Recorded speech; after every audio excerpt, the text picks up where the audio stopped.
Assalamualaikum warahmatullahi wabarakatuh. Baik, perkenalkan nama saya Muhammad Rudan Saifuddin dari Fakultas Pertanian, Prodi Agribisnis kelas A. Di sini saya akan menjelaskan materi tentang dampak pandemi COVID-19 pada pangan dan gizi. Yang pertama adalah aktivitas ekonomi. Penyebaran virus corona yang telah meluas ke berbagai belahan dunia membawa dampak pada perekonomian Indonesia, baik dari sisi perdagangan, investasi, dan pariwisata. Penerimaan pajak sekitar perdagangan juga mengalami penurunan, padahal perdagangan memiliki kontribusi kedua terbesar terhadap penerimaan pajak.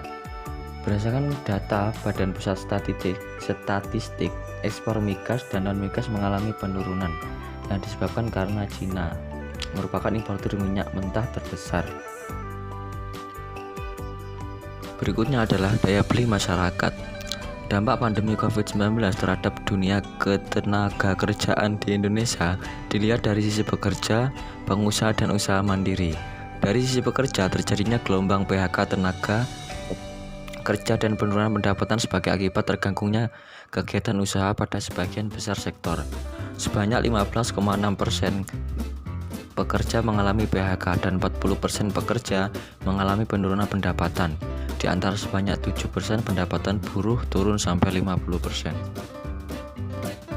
Kemudian, transportasi dan logistik.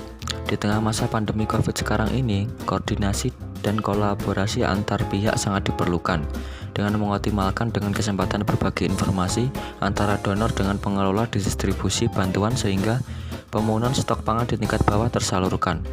Namun begitu, pola pendistribusian sebaiknya menghindari kerumunan massa dan mengikuti standar protokol kesehatan. Namun yang tidak kalah penting melakukan pendataan dan plotting lokasi penerima sehingga penyaluran bantuan lebih efisien. Ketiga hal di atas menyebabkan keberdampakan kepada beberapa masalah dalam sektor pertanian, yakni 1. Ketersediaan pangan, yang kedua akses dan kualitas pangan, dan yang ketiga produktivitas SDM pertanian. Baik, mungkin segini saja yang dapat saya jelaskan tentang dampak pandemi COVID-19 pada pangan dan gizi. Bila ada salah kata mohon dimaafkan. Saya akhiri. Assalamualaikum warahmatullahi wabarakatuh.